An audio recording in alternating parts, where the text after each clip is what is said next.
Aujourd'hui, nous allons essayer de comprendre comment appliquer un pourcentage.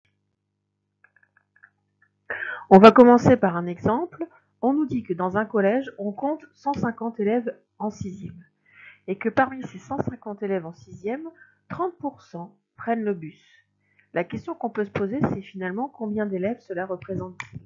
La première erreur à ne pas faire, c'est de penser qu'on a 30 élèves qui prennent le bus. Ce n'est pas vrai. 30%, on a 30 élèves qui prendraient le bus si et seulement si on avait un effectif total de 100 élèves, ce qui n'est pas le cas ici puisque j'en ai 150. Je vais donc essayer de me rapprocher de ce que je connais déjà. 30%, c'est la fraction 30 centièmes. Je dois donc calculer 30 centièmes des 150 élèves de 6e. Mais ça, prendre la fraction d'une quantité, je sais faire. Je vais donc prendre mes 150 élèves, partager en 100, ce qui me donne 1,50, que je multiplierai par 30, ça va me donner 45. Conclusion, j'ai 45 élèves de 6e qui prennent le bus.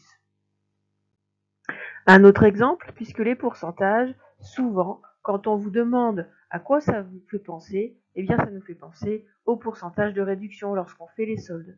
Alors on va prendre cet exemple-là. Pour les soldes, un commerçant a fait 40% de remise sur le prix affiché.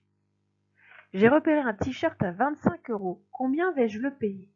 Première erreur à ne pas faire, c'est penser qu'il m'a fait 40 € de remise. Déjà, c'est pas possible sur un t-shirt à 25 € et ce n'est pas vrai. Je vais donc devoir calculer le montant de la réduction, de la remise, en me disant, bah tiens, il me fait 40% sur mes 25 €. Je vais donc devoir calculer 40 centièmes de 25 €. Ça, je sais faire. Je prends donc mes 25 € que je partage en 100. Ça va me donner 0,25 que je multiplie par 40, ça me donne 10.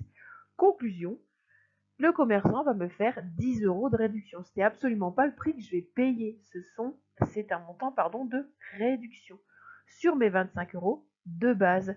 Ça veut dire que je vais payer 25 moins 10, 15. J'espère que ce tuto t'a aidé. N'hésite pas maintenant à t'entraîner. Bon courage!